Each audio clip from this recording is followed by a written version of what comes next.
कि आप विकल्प की बात करते हैं, तो बिहार जो है 1975 से ही विकल्प की तलाश में रहा है और जितने क्षेत्रीय छत्रप हैं उसी विकल्प की उपज है और इन सारे लोगों ने बिहार को छला और ठगा है।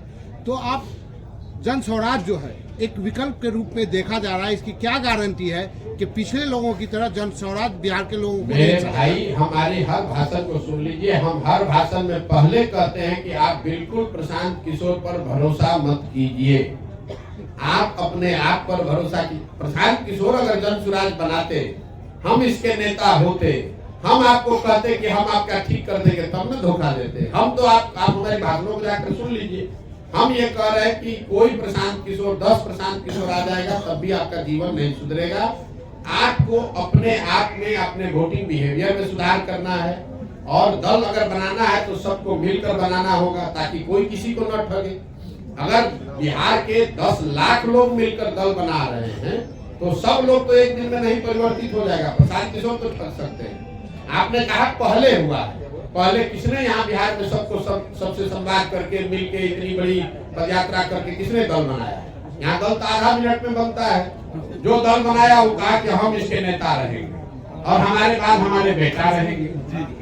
दल तो यहाँ ऐसे ही बनता है। बिहार के लोगों से बातचीत करके कोई दल बना हो, आप हमको बता दीजिए, हम मान लेंगे कि भाई हमारी गलती है। प्रसाद जी, ये मेरे दोस्त साहब संभावना जताई जा रही है कि नीतीश कुमार फिर से पलटी मार सकते हैं, इस पर क्या प्रतिक्रिया आपने? देखिए, नीतीश कुमार के राजनीतिक जीवन का ये अंतिम दौर चल रहा है, राजनीतिक पारी का ये अंतिम दौर चल रहा है।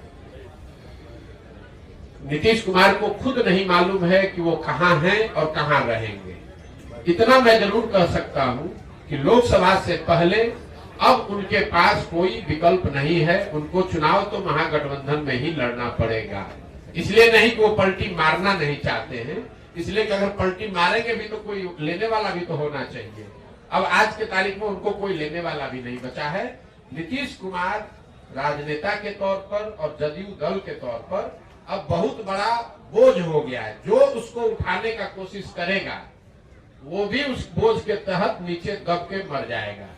जहां तक आपने कहा राष्ट्रीय कार्यकारिणी की बात, तो नीतीश कुमार का अपना तरीका है। वो ताश के पत्तों के तरह नेताओं को अपने पार्टी में ऊपर नीचे करते रहते हैं और यही वजह है कि 18 साल से मुख्यमंत्री रहने के बावजूद उन्होंने अपनी पार्टी में कभी कोई एस्टेब्लिश्ड ऑर्गेनाइजेशन या कोई सेकेंड लाइन लीडरशिप बनाया ही नहीं। किसी को लाते हैं, उससे काम निकाला। मान लीजिए 14 में हम पर उन्होंने दाव लगाया, हमको लेकर आए, घोषणा कर दिया कि यही हमारे उत्तराधिकारी हैं, यही आगे रहेंगे। 14 में चुनाव जीत गए, उसके बाद सोचते अच्छा प्रशांत किशोर कहीं बड़ा ना हो जाए तो इसको हटा के अब दूसरे को बढ़ाओ।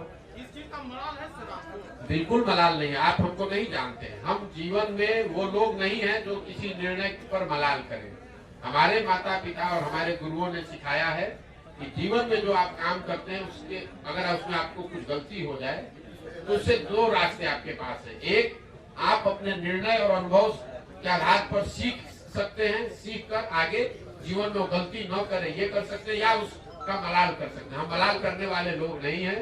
एक बार नीतीश कुमार ने अगर धोखा किया, उसके बाद नीतीश कुमार चाहे 20 बार हमारे पास आ गए, कितनी बार बात कर ली, कितने संदेश भिजवा दिए, हमने कह दिया कि अब फिर सियार सर्कुल के नीचे नहीं जाएंगे। हमको चाहे 1 बरस लगे कि 10 बरस लगे, अब नीतीश कुमार के साथ जाने का कोई सवाल नहीं है। नीतीश कुमार जब महागठबंधन बनाए, इस बार आपको पता चला जब बनाए तब हमको आकर मार्च में 6 महीना पहले आकर सबसे पहले हम ही से सलाह किया कि भाई हम महागठबंधन बनाना चाहते हैं, आप इधर आ जाइए। आप तो भाजपा के खिलाफ हमारी मदद करना चाहते थे। उस समय भी हमने कहा कि हम नहीं मिलेंगे, हम नहीं आ सकते हैं, आपको जो करना है वो कीजिए, हम अपनी नई व्यवस्था ही बनाना चाहते हैं। बिल्कुल सबको समर्थन दिया जा रहा है। जो पूरे प्रखंडों में जो लोग जन स्वराज से जुड़े हुए हैं उसको जन स्वराज से मदद की जा रही है। जो जन स्वराज के साथ ही जुड़े हुए हैं वो अविश्वास प्रस्ताव भी लाएंगे और प्रखंड प्रमुख और जिला परिषद के चुनाव में जन स्वराज की बड़ी भूमिका आपको दिखेगी। ये भी आपको बता देते हैं, अभी 1 महीने में 50% से ज्यादा जहां पर पदयात्रा हो गई है वहां पर प्रखंड प्रमुख और जिला परिषद में जन स्वराज के साथियों का कब्जा हो जाएगा।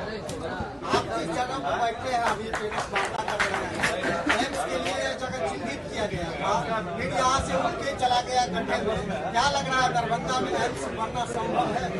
दरभंगा जब तक नीतीश कुमार है तब तक कुछ भी संभव नहीं है, क्योंकि नीतीश कुमार को ना एम्स बनाना है न बिहार के बारे में चिंता। नीतीश कुमार की जीवन में बस अब एक ही चिंता रह गई है कि कितने दिन तक अपने कुर्सी पर किसी तरह बैठे रहे। आप जिस दरभंगा एम्स की बात कर रहे हैं, आज तू मैं हो रहा है।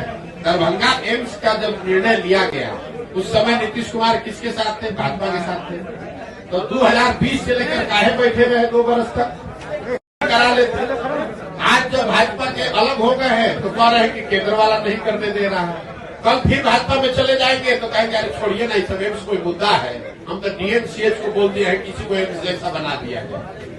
नीतीश जी का स्टांस ये था जब भाजपा के साथ थे और उस समय ये कमेटी आई थी और उसने निर्णय दिया कि ये जमीन ठीक नहीं है, तो नीतीश बाबू का उस समय बयान था कि अरे छोड़िए ना, जमीन नहीं है तो हम लोग डीएमसीएच को ही एम्स बना देंगे।